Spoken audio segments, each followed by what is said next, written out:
Donc bonjour à tous, je vais commencer par me présenter. Je m'appelle, Mohamed Moustapha Nour. Je travaille en tant qu'actuaire pricing au sein, de la compagnie d'assurance AIG et aujourd'hui, je vais vous présenter mon sujet de mémoire qui porte sur, l'estimation de la charge à l'ultime pour les événements climatiques de grande ampleur. J'ai réalisé ce mémoire, il y a un peu plus d'un an lorsque, j'étais en alternance, au sein d'AXA France. Donc sans plus tarder, nous allons passer au sommaire de ce mémoire.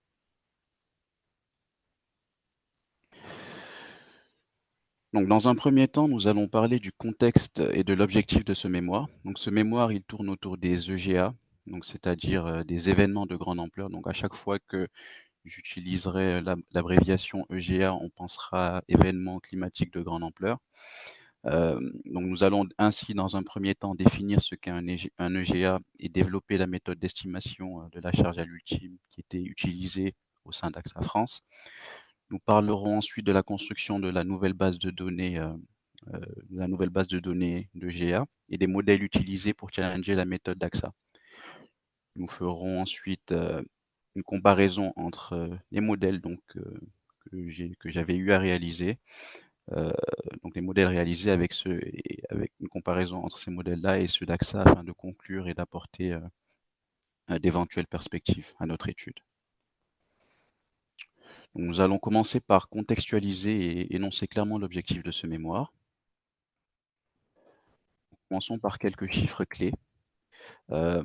Ces dernières années, le montant des indemnisations versées par les assureurs n'a fait que prendre en ampleur, dans le cadre des risques climatiques. Le premier graphique que nous voyons ici, il est issu de l'étude, climat de France Assureurs, donc qui a eu lieu en octobre 2021 et qui présente la répartition du cumul des indemnisations versées par les assureurs sur les 31 dernières années, donc pour les aléas tempêtes, sécheresses et inondations. On voit notamment que la tempête représente l'aléa climatique qui a généré le plus de coûts entre 1989 et 2019, et cela peut être notamment dû aux fameuses tempêtes Lothar et Martin en 1999 qui avaient été très dévastatrices et avaient causé énormément de dégâts. Et donc on peut voir ici le montant exact des indemnisations qui avaient été versées. Et donc le tableau en dessous, il montre la répartition de ces coûts par branche particulier et professionnelle. Nous reviendrons dessus plus tard si besoin. Donc, on va parler ensuite du périmètre d'étude et des enjeux autour de ce mémoire. Donc, comme je le disais tantôt, j'ai réalisé ce mémoire au sein d'AXA France, donc dans la direction IARD, donc pour des clients professionnels et particuliers sur les réseaux agents, courtiers et salariés. Donc, cette entité d'AXA traite de tous les sujets autour de l'assurance IARD. J'étais plus précisément dans l'équipe Claims Analytics qui traite des sujets autour de l'auto, des dommages aux biens, du corporel, entre autres, et dont la mission principale est la maîtrise du coût moyen. Donc dans cette équipe, j'ai travaillé principalement sur le sujet des événements climatiques, et principalement, plus précisément sur les événements climatiques de grande ampleur, donc comme je le disais tantôt, donc qui sont des événements dont la charge à l'ultime, qui est brute de réassurance ici en l'occurrence, est supérieure à 1 million d'euros. Donc de plus en plus, en fait, les enjeux autour du calcul de la charge des événements de grande ampleur sont majeurs, non seulement d'un point de vue comptable, afin de bien provisionner et de mieux anticiper la prise en charge de la réassurance, mais également d'un point de vue opérationnel, afin de bien gérer le dispositif de crise, c'est-à-dire bien calibrer le bon nombre de collaborateurs à envoyer sur le terrain lorsqu'un événement climatique de grande ampleur se produit.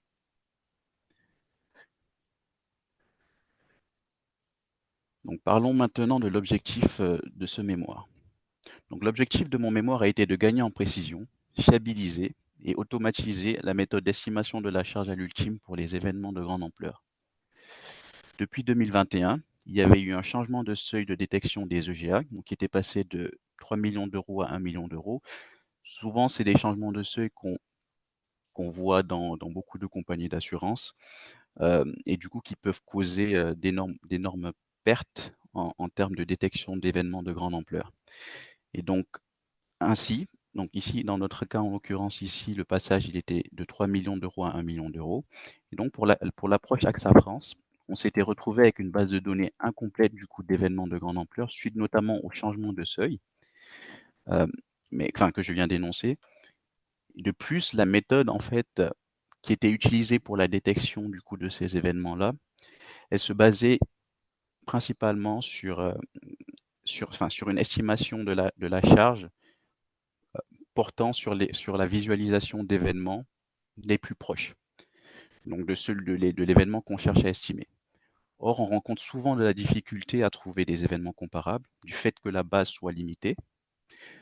De plus, lorsqu'on parle, d'événements climatiques aujourd'hui, la première chose la première question qu'on se pose, c'est où a eu lieu l'événement? Heu, En gros, quelles sont les zones qui ont été touchées par cet événement en question? Or, aujourd'hui, enfin, la méthode d'AXA ne prenait pas en compte du coup, cet aspect géographique-là. Ainsi, notre approche, elle s'est plutôt basée sur la construction d'une nouvelle base de données, donc de GA, prenant en compte les changements de seuil et du coup une base enfin, non et avec pour objectif d'avoir une base plus complète, mais également du coup une estimation de la charge par machine learning et GLM. Donc l'avantage ici, c'était qu'on se retrouverait avec une base de données plus exhaustive, donc le but étant de gagner en robustesse statistique. De plus, il s'agira d'une méthode automatisée en prenant en compte plus de variables explicatives, notamment géographiques, et le but in fine étant de gagner en fiabilité. Donc nous allons ainsi passer à la définition d'un EGA et à la méthode d'estimation de la charge à l'ultime au sein d'AXA France. Donc les EGA représentent, donc, comme je le disais tantôt, les événements de grande ampleur, c'est-à-dire des événements climatiques qui ont une charge élevée supérieure à un seuil fixé en fonction de l'entreprise. Actuellement, on définit les EGA en ne considérant que les événements dont la charge est supérieure à 1 million d'euros, ce que je disais tantôt. Et depuis quelques années, il y a eu un partenariat, donc un partenariat qui a eu lieu, enfin qui a été créé entre, et je pense qu'il existe aussi avec d'autres compagnies d'assurance. Donc en l'occurrence là, c'était AXA et Predict. Predict qui est une filiale de Météo France, qui envoie en fait des alertes avec un indice de gravité par commune lorsqu'un événement pourrait avoir lieu, mais également pour pouvoir prévenir les assurés. Donc, lorsqu'on reçoit une alerte de Predict, les assurés sont automatiquement prévenus suivant l'indice de gravité donc de l'événement en question.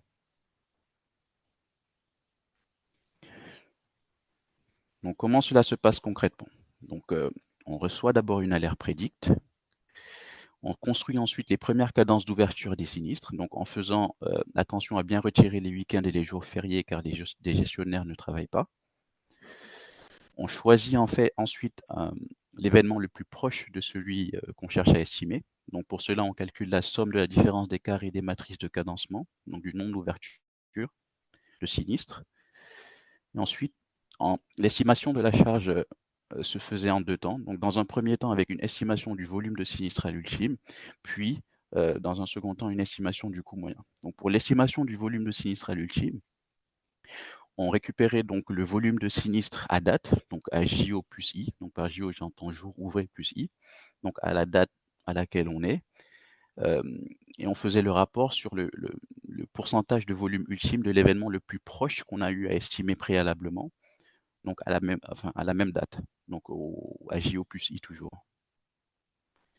Ensuite, donc dans un second temps, une fois l'estimation du volume de sinistre à l'ultime effectuée, on estime le coût moyen, donc hors grave, à partir des événements passés plus récents et de même nature, et on ajoute le coût moyen des sinistres graves qui sont transmis directement par l'inspection.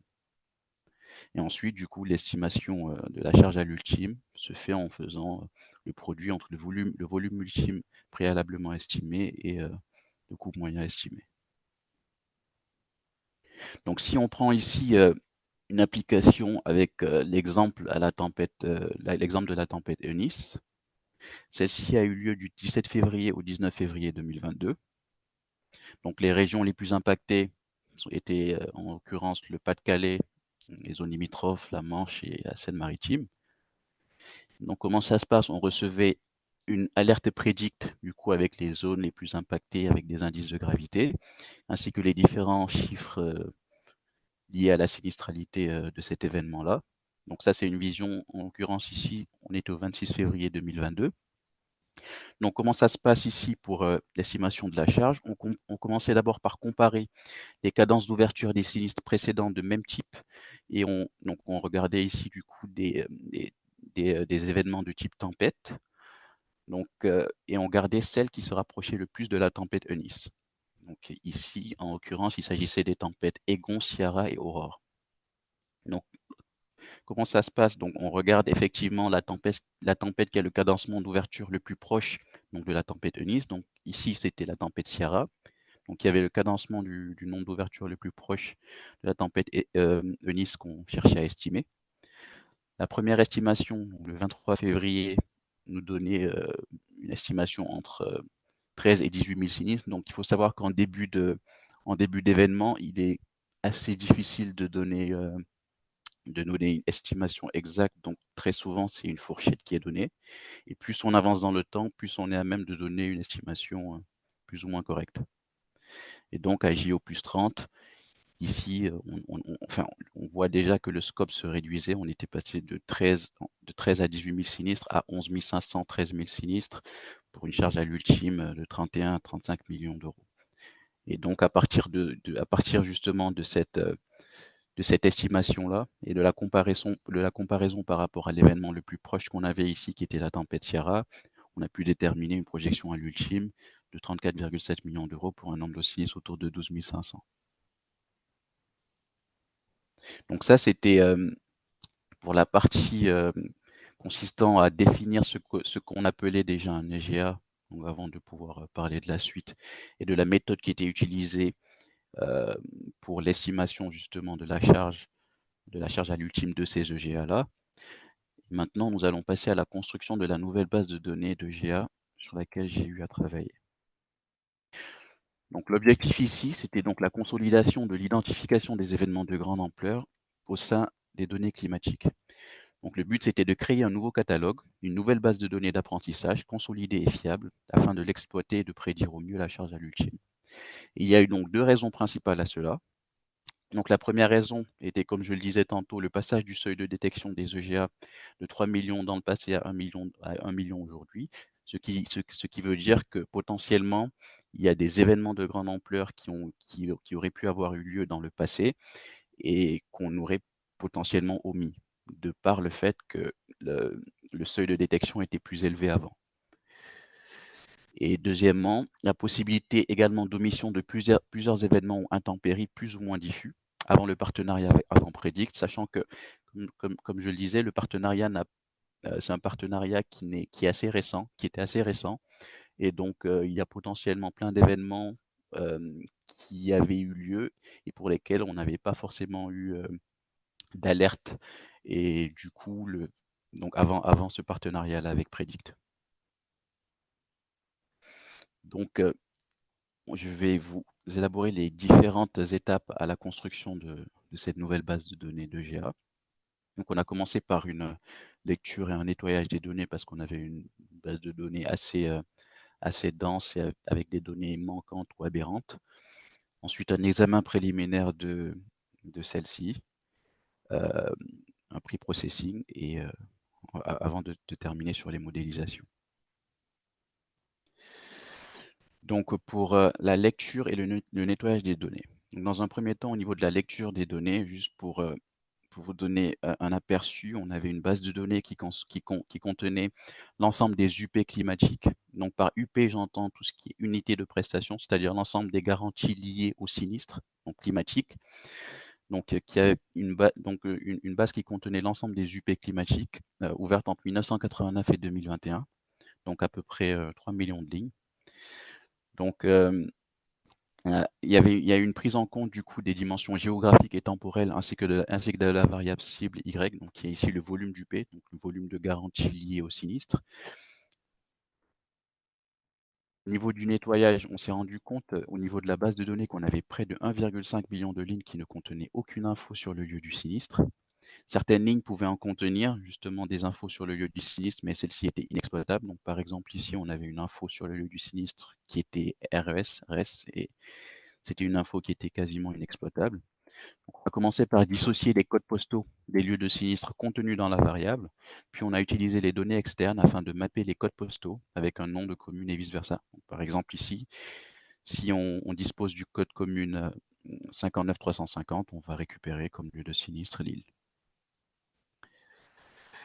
Ensuite, malgré ce premier nettoyage des données-là, euh, il restait encore quand même beaucoup de données assez aberrantes. Donc, on a exploité les données contrats qu'on avait au sein de la compagnie pour récupérer le plus d'informations relatives au lieu possible. Donc, on s'est retrouvé au final avec près de 70% de lignes avec une information géographique clairement renseignée. Et parmi les lignes non renseignées, plus de 80% étaient des événements qui avaient lieu entre 1989 et 1999.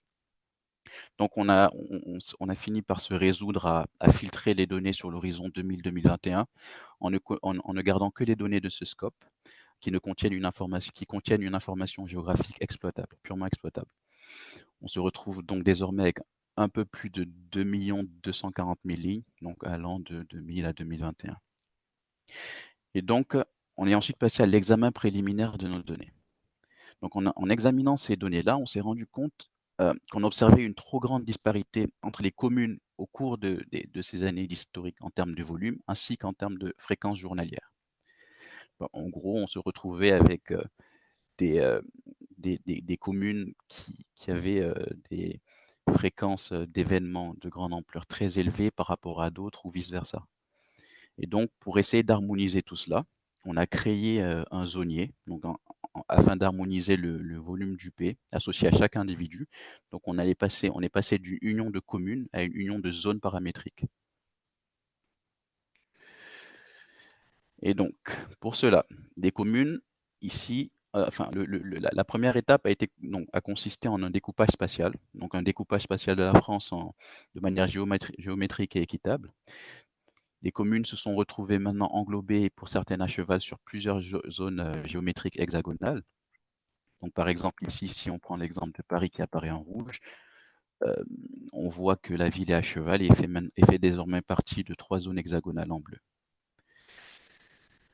Ensuite, pour l'identification, nous sommes passés ensuite à l'identification des zones à traiter et qui ne se suffisent pas à elles-mêmes, parce qu'en fait, effectivement, malgré ce premier découpage spatial-là, on s'est rendu compte qu'il y avait quand même des zones qui, entre guillemets, ne se suffisaient pas à elles-mêmes parce qu'avaient un volume du P, donc un volume de garantie sinistre assez faible. Et donc pour cela, on a utilisé une variable de seuil. Donc une variable de seuil qui représentait ici le volume global du P observé à Lille entre 2000 et 2021. Donc en fait, pour l'identification de la valeur de seuil, nous avons utilisé pour cela une commune de référence. On devait choisir une variable de seuil et donc on s'est basé sur une commune de référence, c'est-à-dire une commune pour laquelle on observe un volume global du P, donc de sinistre, entre 2000 et fin 2021 suffisant, avec une fréquence d'événements suffisante, avec des valeurs extrêmes du coup, des maximums locaux en l'occurrence. Donc c'est en se basant sur ces critères-là que nous avons sélectionné la ville de Lille, et donc notre seuil est ainsi devenu le volume global du P observé à Lille entre 2000 et fin 2021. Et donc là, ici, quand on prend la commune de Remiremont, donc on voit qu'elle est localisée au sein de la zone rouge. La zone agrégée créée autour d'elle et pour laquelle elle appartient apparaît en violet, et 7 voisins ont été nécessaires afin d'atteindre cette valeur de seuil S. Et donc enfin ici, je vous donne juste un aperçu de la base de données finale qu'on obtenait, donc avec effectivement les communes rattachées, le nombre de voisins à chaque fois, la zone étendue et la zone agrégée d'appartenance. Ensuite, on passe à une fois qu'on a eu à effectuer donc ce zonier-là, donc pour harmoniser entre guillemets nos données, on est passé à la modélisation. Donc qu'est-ce qu'on cherchait à modéliser? On cherche à modéliser donc des événements qui seraient considérés comme des anomalies dans une base où la plupart de nos données sont entre guillemets attrititionnelles et du coup nos extrêmes seraient considérés comme des anomalies. Et donc comment? Donc pour cela, on a 2 approches. Donc une approche par modèle de seuil, une approche par carte, donc isolation forest. Donc la première approche donc, qui se base sur les modèles de seuil, donc c'est une approche donc, qui se base sur le dépassement d'un seuil, donc un seuil de référence. Donc, sur cette approche-là, un EGA donc, pourrait être vu comme une somme d'anomalies, donc un maximum local au sein d'une série temporelle, c'est-à-dire un événement inhabituel qui semble s'éloigner, dépassant un certain seuil et qui ne se comporterait pas du coup comme les autres événements. Et donc, en statistique, on a plusieurs types de modèles de dépassement de seuil. Donc, on a le modèle qui est basé sur une variable de seuil fixe et le modèle qui est basé qui est paramétrable et qui est basé sur une variable de seuil adaptative.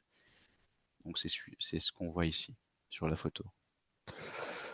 Et donc, pour le choix du seuil dans le cadre du modèle de seuil fixe, nous avons utilisé la théorie des valeurs extrêmes avec l'approche Pixover Threshold qui permet d'étudier la queue de distribution des sinistres à l'aide d'une loi de Pareto généralisée telle que définie ci-contre. L'objectif de la méthode, en fait, c'est de trouver un seuil tel que l'approximation de la loi de Pareto généralisée soit valable au-dessus de ce seuil. Pour cela, on peut utiliser la durée de vie résiduelle moyenne, c'est-à-dire l'espérance de vie au-delà du seuil U pour un échantillon X donné, et regarder les graphes de stabilité par seuil des paramètres d'échelle et de forme. Et du coup, c'est ce qu'on a fait dans un premier temps. En regardant le premier graphe ici, on s'est rendu compte que l'approximation GPD, elle était valable pour un seuil au-dessus, enfin autour de 3000, 4000, lorsqu'on regarde le graphe, parce que l'espérance de vie résiduelle évolue à peu près de façon constante au-delà de cet intervalle de seuil. Lorsqu'on regarde les deux autres graphes, donc on peut supposer que les paramètres Modified Scale et Shape sont constants au-dessus de 3000, là où sont atteints les extrémums, du coup. Donc pour nos données, un seuil autour de 3000 semblait donc convenir. Donc quand on regarde les deux autres graphiques suivants, donc le probability plot et le quantile plot, donc ceci permet de vérifier que la qualité de l'ajustement, permettre de s'assurer de la qualité de l'ajustement de nos données, donc par la loi GPD avec le seuil de 3000. Donc ici, les résultats semblaient assez cohérents avec un seuil autour de 3000, vu le bon ajustement. Ensuite, la deuxième approche, donc dans un premier temps, je vous ai parlé de la première approche. On avait testé plusieurs approches et j'expliquerai pourquoi. Parce qu'en fait, en termes de résultats et de comparaison, on se rendait compte que avec certaines approches, on n'obtenait pas forcément des résultats assez bons. Et du coup, on a testé une deuxième approche. Donc, la deuxième approche qui est une approche qui est davantage technique et qui ne dépend pas forcément du choix d'un seuil, donc qui est ici CART et l'algorithme d'Isolation Forest. Donc cet algorithme, il faut savoir qu'il est très utilisé dans de nombreux cas, tels que la fraude bancaire ou le diagnostic médical par exemple. Et il est particulièrement performant lorsqu'il s'agit de gros volumes de données, donc ce qui était ici notre cas en l'occurrence, parce qu'on avait de gros volumes de données. Et concrètement, ce que le modèle fait, c'est qu'il construit une forêt aléatoire dans laquelle chaque arbre de décision est développé de manière aléatoire. Ensuite, l'algo choisit une variable de seuil aléatoire, puis il divise l'ensemble de données en deux jusqu'à isolation d'une donnée, et on répète cela de façon récursive. Et donc, in fine, toutes les valeurs finiront par être isolées les unes des autres, et celles qui ont été isolées le plus rapidement possible seront considérées comme des anomalies. Donc, ce modèle-là se base sur le principe que dans un gros volume de données, euh, il serait beaucoup plus facile d'isoler les anomalies les extrêmes en l'occurrence, sur un gros volume de données où il y a beaucoup de données assez normales.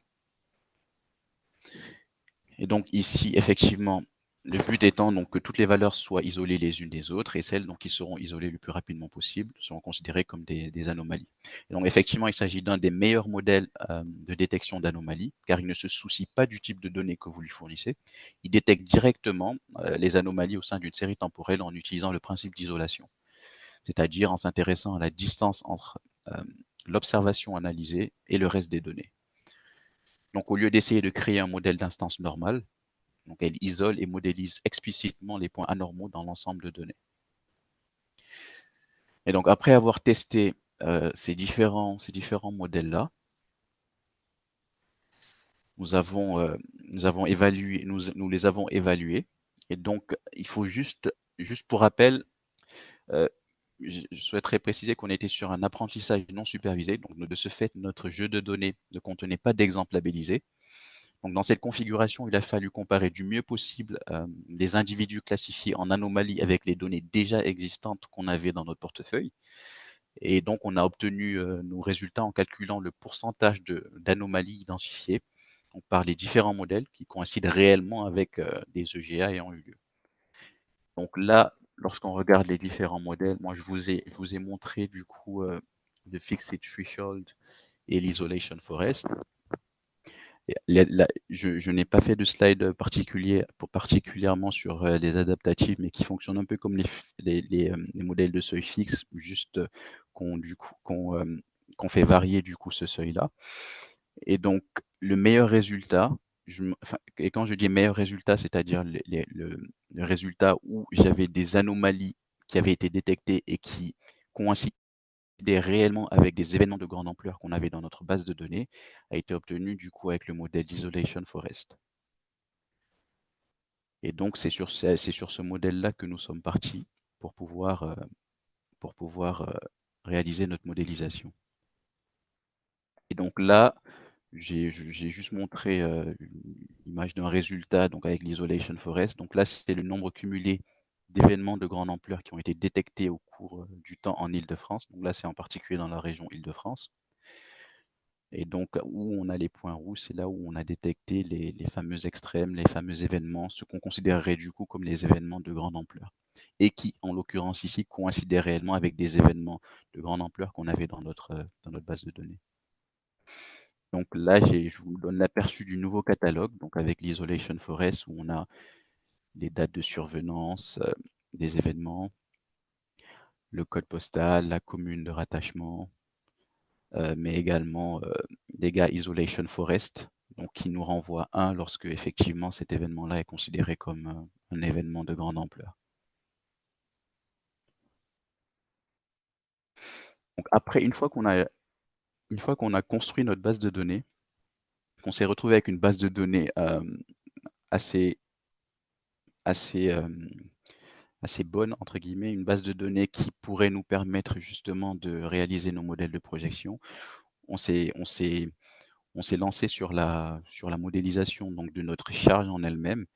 Hem, donc dans un premier temps, donc on est resté sur le principe, d'AXA qui consistait à modéliser d'une part le volume ultime de sinistre et dans un second temps le volume du coût enfin le coût moyen à l'ultime. Et pour in fine calculer la charge. Et donc, c'est quoi l'objectif de ma modélisation de la charge? L'objectif ici, c'est d'appliquer des méthodes statistiques plus robustes que les méthodes graphiques qu'on utilisait alors. Donc les différentes étapes de cela ont été, pour aboutir à cela, ont été la construction d'une base de données exhaustive et donc la construction qui a été faite préalablement et qu'on vient d'expliquer. Ensuite, nous allons passer une fois qu'on a obtenu cette base de données un peu plus exhaustive, nous allons passer, au choix des variables explicatives. Ensuite, à la modélisation de notre charge par machine learning et GLM, la mesure des erreurs avant de conclure. Le choix des variables explicatives. Donc là, j'ai juste énoncé les principales variables explicatives, il y en avait d'autres. Donc on avait la date d'ouverture des sinistres, les zones agrégées d'appartenance. Donc la variable zone agrégée d'appartenance étant donc la variable relative aux zoniers que l'on vient de créer. Donc la part auto qui est la proportion de sinistres liés à l'auto, donc là au dommage, donc au transport. La date de survenance donc des sinistres, la part construction, la part RC, la durée de l'événement climatique, mais aussi et surtout les variables J1 et J2 et J3 qui correspondent en fait aux 3 premières cadences d'ouverture.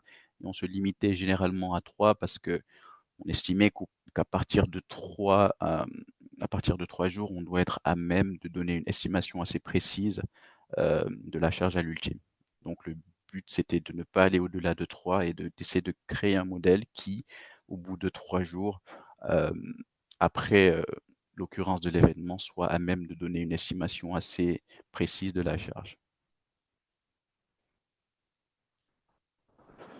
Donc pour la première étape, donc comme je le disais, comme je l'expliquais tantôt, hem, l'estimation de la charge se fait en 2 temps. C'est fait en 2 temps. Donc dans un premier temps avec l'estimation du volume de sinistre, donc qui a été faite par machine learning, et donc pour cela, nous avons commencé par la construction des cadences d'ouverture des sinistres.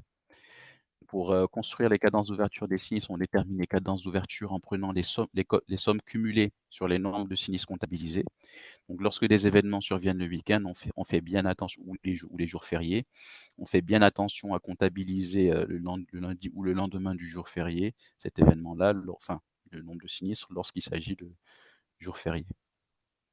Et donc là, si je prends un exemple, on voit pas très bien, mais donc là, on a une base de données ici avec, un événement qui a duré 2 jours, donc il s'agissait d'un événement de type tempête.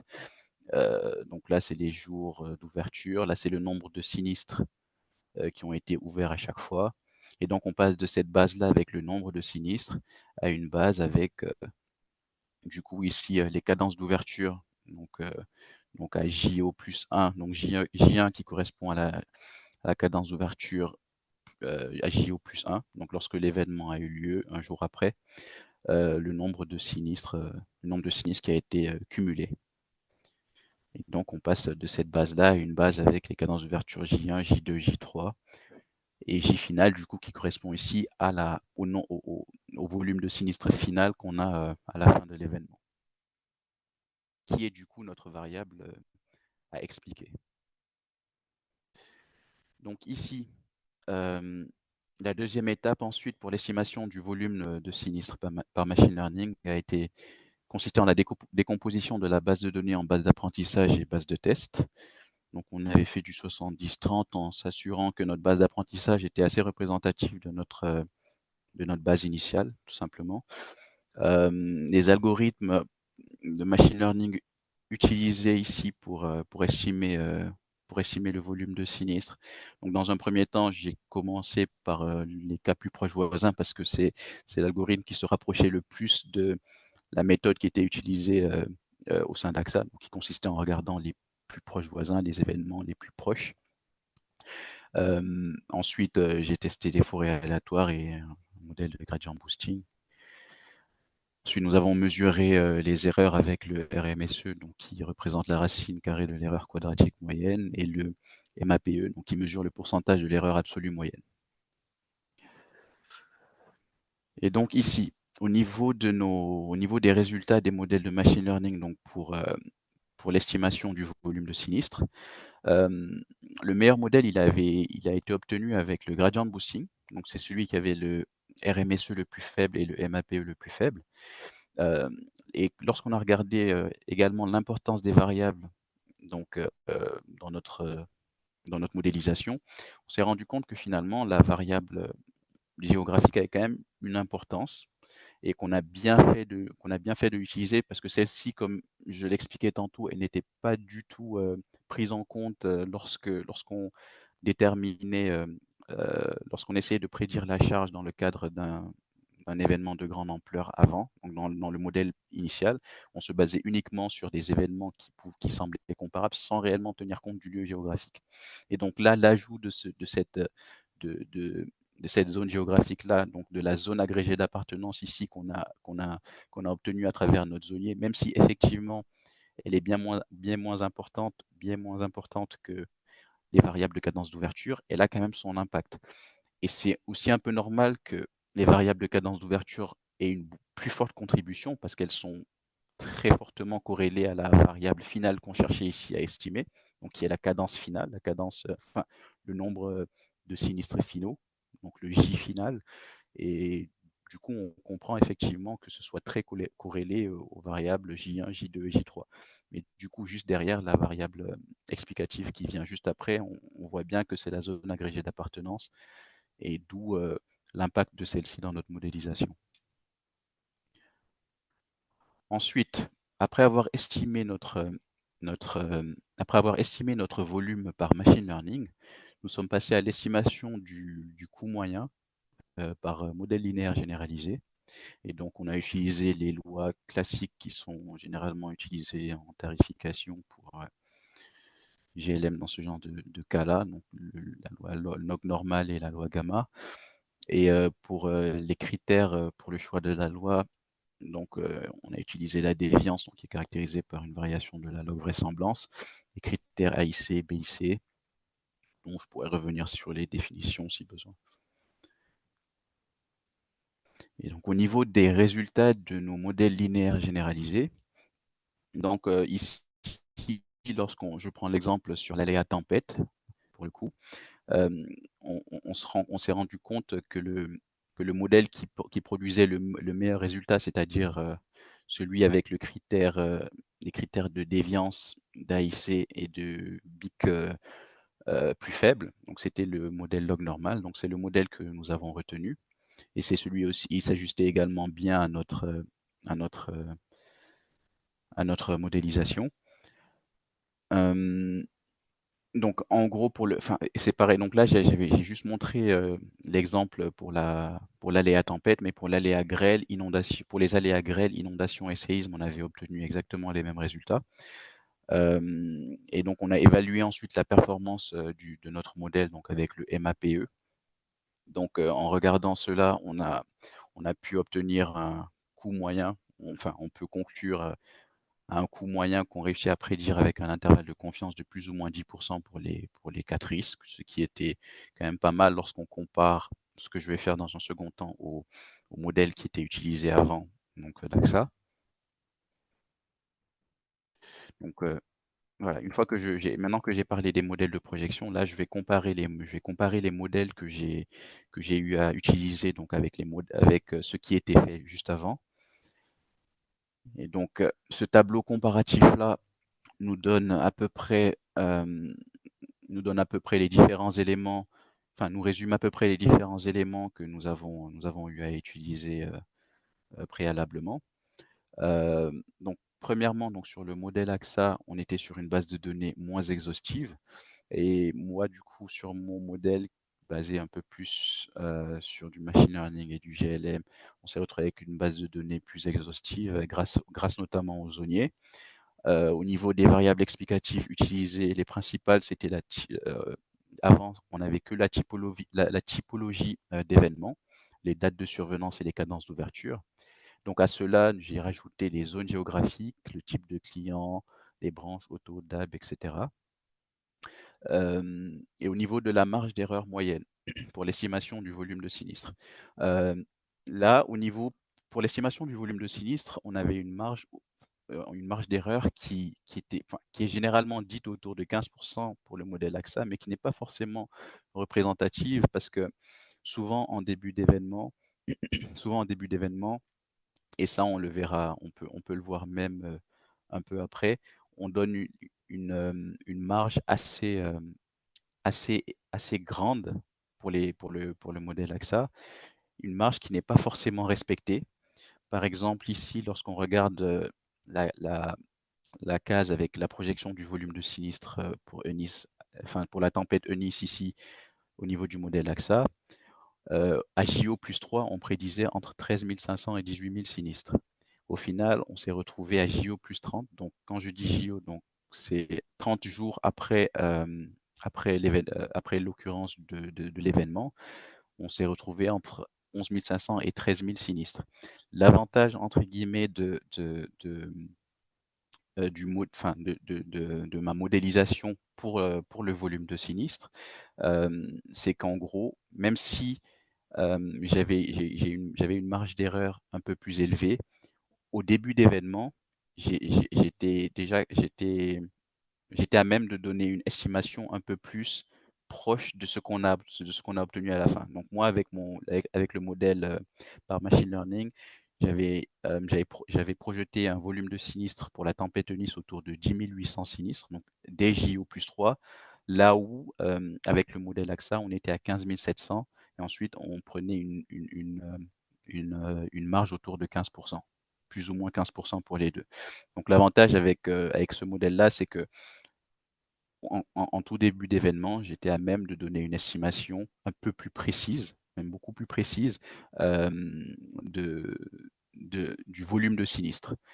Donc ça, c'est pour la partie, volume de sinistre, mais alors pour la partie coût moyen, donc comme je l'avais montré, tantôt, heu, grâce à mon MAP, on avait une marge un peu plus fine du coup, autour de 10, donc une meilleure prédiction déjà que le modèle AXA. Et in fine, donc en faisant le produit, quand donc j'ai mis juste en bas donc la charge à date pour la tempête Eunice, donc autour de 31 millions d'euros avec un volume à date pour 11 000. Il faut savoir que ce sont des chiffres qui remontent à, parce que c'est un mémoire qui a été réalisé il y a un peu plus d'un an. Donc ce sont des chiffres qui remontent à il y a un peu plus d'un an, à septembre 2022, et donc à septembre 2022, on avait ça comme chiffre. Et au niveau de mon modèle, je prédisais AJO +3, 31,5 millions d'euros, donc pour ma charge, pour la charge à l'ultime, là où on était effectivement à 31 millions d'euros. Et alors que le modèle AXA, il prédisait déjà, il prédisait autour de 42 millions d'euros. Il surestimait un peu, cette charge-là. Donc voilà. Donc on va enfin passer à la conclusion, et aux perspectives de cette étude-là. Donc en conclusion, ce qu'on peut dire, c'est que nous avons pu créer un modèle prenant en compte, plus de variables pertinentes, dont principalement la variable géographique, ce qui nous a permis d'avoir une estimation plus précise du coût moyen et plus fiable, du volume, pour in fine avoir une estimation globalement plus fiable de la charge, parce que c'est ce qu'on cherchait à estimer, tout compte fait. Néanmoins, on peut noter certaines limites à notre étude. Donc, notre base a été restreinte à l'horizon 2000-2021, donc comme je l'expliquais tantôt, pour des raisons, liées au manque d'informations géographiques qu'on avait avant 2000. Vu que le critère géographique, c'était un des points essentiels sur lesquels je voulais me baser pour l'estimation de ma charge. De plus, on n'a pas forcément pris en compte l'évolution du portefeuille dans notre étude, parce qu'effectivement, c'est vrai que ce n'est pas la même chose d'avoir 100 sinistres en 2010, et enfin dans une zone, et 100 sinistres en 2020, si entre-temps on a beaucoup, plus ou moins souscrit dans la zone en question, par exemple. Par ailleurs, pour des raisons de gain de temps, j'avais utilisé les mêmes variables explicatives pour les différents aléas climatiques. Donc, pour rappel, j'avais travaillé sur les aléas tempêtes, inondations, hem, grêle et séisme. Sachant qu'effectivement, il y a certaines variables explicatives qui peuvent qui sont spécifiques à certains aléas climatiques, tels que le taux de pluviométrie, pour la tempête, qui peuvent être des variables très pertinentes et qu'on pourrait récupérer chez des partenaires météorologiques tels que Predict ou Open Data, ou en Open Data, autant pour moi. Hem Et comme axe d'évolution, on pourrait tester nos modèles sur de nouveaux événements climatiques dont la sévérité est bien plus importante que celle de notre base de données, afin de conforter, les performances de nos modèles. Pour ce mémoire, nous nous étions focalisés donc sur les 4 aléas climatiques que je viens de citer. Donc il serait peut-être intéressant de regarder ce que ça donnerait sur d'autres aléas climatiques tels que la sécheresse. Après, vu que la sécheresse est assez particulier, je m'étais juste focalisé sur les 4 précédents. Hem Et enfin, pour rebondir donc sur la deuxième limite, que j'ai citée, heu, donc comme axe d'évolution, on pourrait également prendre en compte, l'évolution du portefeuille. Donc, voilà pour ma part. Je vous remercie pour votre attention, et si vous avez des questions, n'hésitez pas à les poser dans le chat, et pour que je puisse y répondre. Je vais arrêter le partage. Alors, première question: quels sont les logiciels, langages informatiques que vous avez utilisés pour réaliser ces études géographiques?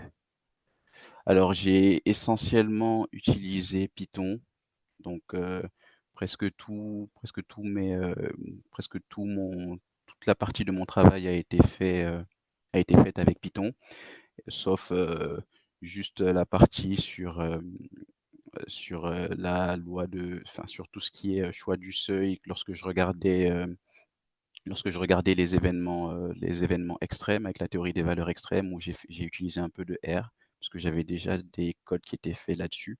Mais sinon, tout a été fait sous Python. L'adresse est en la une autre question, état sur la ville de Paris. Une autre question Alors, une autre question, c'est, je note que votre base se situe au sinistre contrat et avec uniquement un code postal. Est-ce que le travail à l'adresse est envisageable? Alors, le travail à l'adresse est envisageable. Après, nous, c'est la principale problématique, qu'on avait rencontrée, c'est qu'on n'avait pas forcément d'informations précises au niveau de l'adresse, et enfin, pour certaines données, pour certaines lignes, on en avait, mais il y avait beaucoup de fautes et donc c'était beaucoup plus compliqué. C'était beaucoup plus simple, tout simplement, à ce moment-là, de se baser uniquement sur le code postal, en disant que bon, le code postal, c'était assez, distinctif et pour pouvoir récupérer justement les villes derrière. Parce on s'est plus basé on s'est plus, heu, comment dire?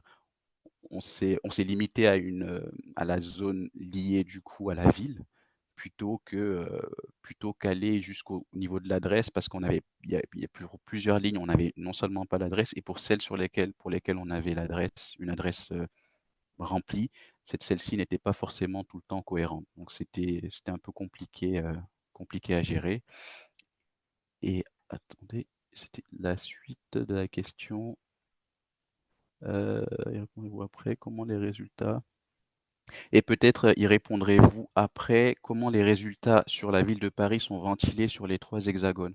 En fait, pour le découpage spatial qui a été fait, j'avais utilisé ce qu'on appelle, enfin un paramètre de résolution.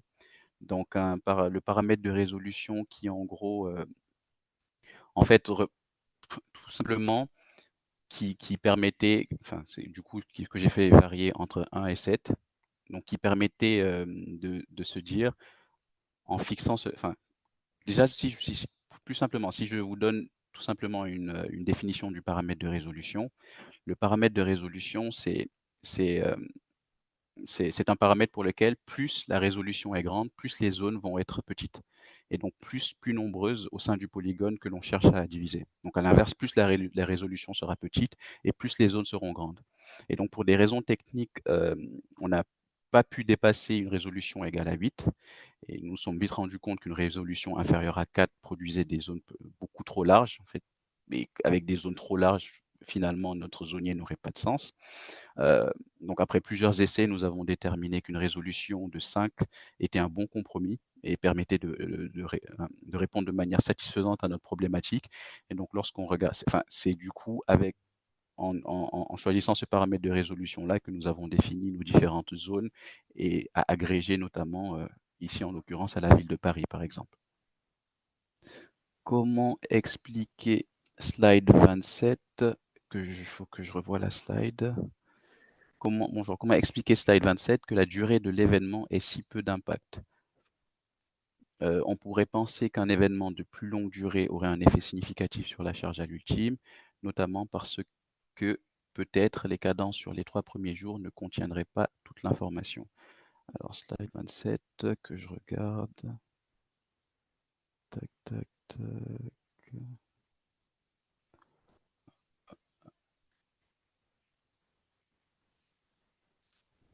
Au niveau de,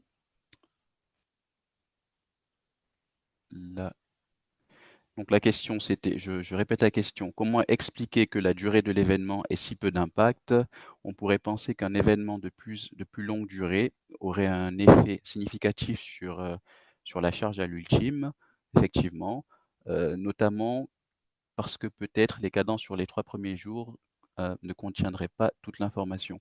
En fait ici, par rapport à nos variables, ce n'est pas tant le fait que la durée de l'événement n'est pas n'ait pas beaucoup d'impact, mais enfin, c'est plus l'impact que les autres variables aient. Parce qu'en fait, là, on était comment dire?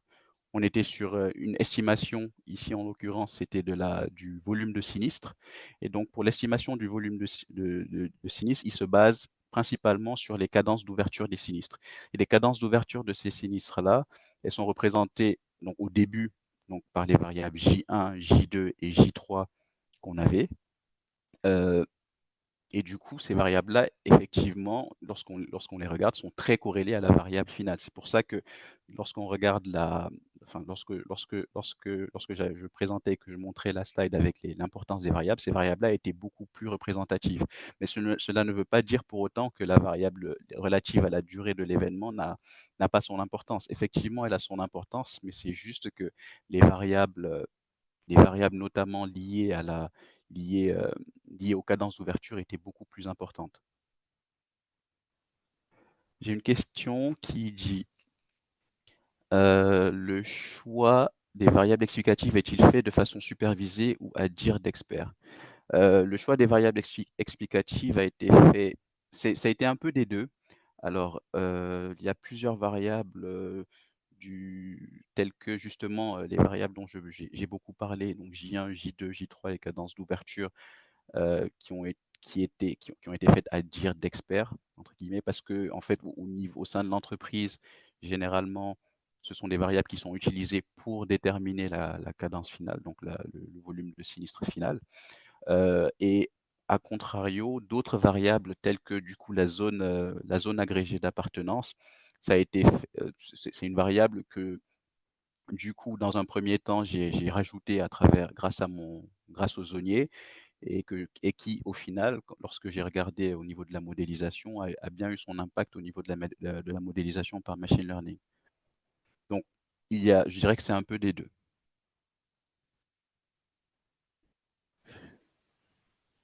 Alors, j'ai une question qui dit, heu, le nombre de sinistres, obtenus, donc le volume est-il en excluant les sans suite? Le coût moyen unitaire obtenu s'en trouverait minoré. Donc non, enfin, le volume ici qui était calculé, c'était le volume, pour le coup, enfin qui incluait lorsqu'on calculait le volume ultime, c'était vraiment le volume qui inclurait les sans suite et les potentiels, sinistres qui n'ont pas encore été déclarés. Donc c'est vraiment le volume ultime qu'on essaye vraiment, de calculer en prenant en compte tous les facteurs, les IBNR et cetera. Si j'ai bien compris la définition des événements et la constitution de votre ba si j'ai bien compris la définition des événements et la constitution de votre base de données est uniquement faite avec la détection de seuil, vos assurés n'ont-ils pas la possibilité de déclarer leurs sinistres par internet sur des jours non ouvrés ou fériés? Comment faites-vous dans ce cas? Alors ce que je disais, c'est que, heu, comment ça se passe en fait lorsqu'un événement a lieu? Effectivement, les assurés ont la possibilité de déclarer un sinistre, mais en fait, celui-ci ne sera pris en compte, par les gestionnaires et c'est pour ça que je disais qu'on faisait vraiment attention à retirer, les jours fériés et les week-ends, heu, parce que du coup, celui-ci n'est pris en compte par des gestionnaires de sinistres et du coup inclus dans notre, base de données que lorsque, «la semaine reprend» entre guillemets, que lorsque les gestionnaires, reprennent leur travail et du coup, au niveau du calcul de nos cadences d'ouverture de sinistre, elles sont toujours reportées à JO+1. Donc lorsqu'un événement a lieu, un week-end ou un jour férié, enfin, le sinistre, enfin l'événement en question, il sera reporté à JO+1, du coup au lendemain. Admettons qu'il ait eu lieu le dimanche et que, l'assuré ait déclaré un sinistre le dimanche, il sera reporté le lundi, par exemple, par les gestionnaires et aussi dans notre calcul pour, l'estimation du volume. Mais dans tous les cas, au final, ça n'a pas d'impact sur l'estimation de la charge parce que lorsqu'on regarde, nous, au final, ce qu'on le point essentiel qu'on regarde, c'est le calcul à l'ultime et à l'ultime, c'est vraiment tous les événements qui ont eu lieu, en prenant en compte non seulement, les week-ends et les jours fériés, même si ceux-ci ont été reportés du coup, le jour d'après en semaine. Je ne sais pas si c'est clair? Est-ce que le modèle a été testé sur la tempête Ciaran? Non, non, non, il n'a pas été il a été testé, il a été testé sur la tempête Eunice, du coup. Je l'avais également testé sur un modèle, d'inondation et qui ça fonctionnait aussi très bien et je n'ai pas forcément testé sur, une tempête en particulier, qui soit la tempête Ciaran en particulier. Désolé. Comment Heu, bonne question. Comment actualisez-vous le seuil dans le temps? Alors je ne sais pas du coup de quel seuil vous parlez parce que j'ai enfin j'ai eu à parler de plusieurs seuils. Donc il y avait le seuil dans le cadre, du zonier qui du coup lui n'a pas été actualisé dans le temps. Donc ce seuil-là, c'est un seuil comme je l'expliquais, qui a été basé en récupérant donc on avait choisi la ville de Lille. Pourquoi la ville de Lille? Parce que c'était une ville qui, c'est assez subjectif mais après ça fonctionnait assez bien parce que c'était une ville qui avait, un nombre de, comment dire? Qui représente où on voyait beaucoup d'extrêmum locaux déjà, qui avait un nombre d'UP assez conséquent et qui pouvait être assez représentatif, de, du reste de la base de données enfin, de mon échantillon de base de données et du coup, celui-là, on est resté uniquement sur ça comme seuil. Après, si vous faites allusion au seuil, au seuil par rapport à attendez, au seuil par rapport à la théorie des valeurs extrêmes, bah, celui-là, il a été uti c'est aussi parce qu'il y avait au final, c'était parce qu'en fait, c'est juste pour rappeler, on avait 2 modèles, donc le modèle avec, l'isolation forest et le modèle avec, comment dire? Avec le seuil fixe, donc la théorie des valeurs extrêmes et donc celui avec la théorie des valeurs extrêmes, il a été déterminé une seule fois et en se basant justement grâce à la loi de Pareto généralisée, hem, on avait réussi à déterminer un seuil autour de 3000 qui n'a pas forcément été actualisé. Donc dans le cadre de notre étude en tout cas.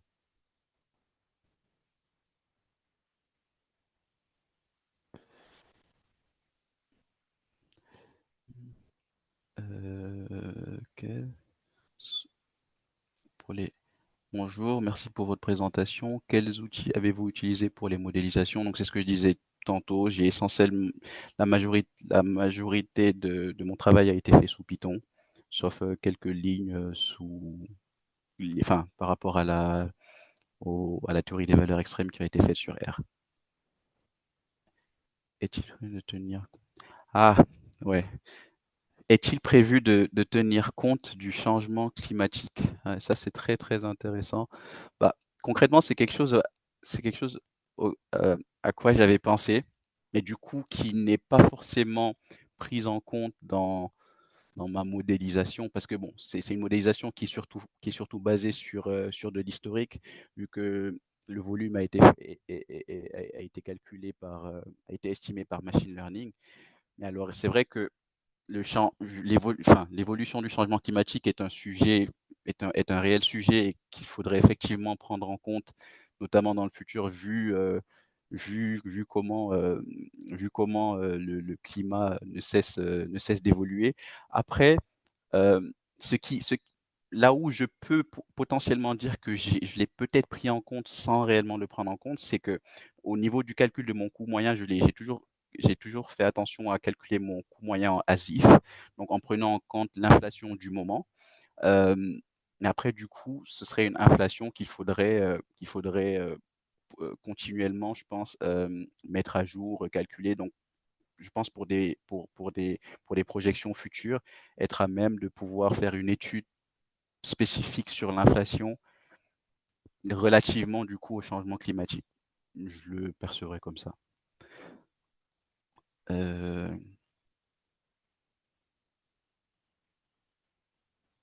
attendez, OK. On m'a demandé comment intéressant as-tu un modèle sur des données simulées?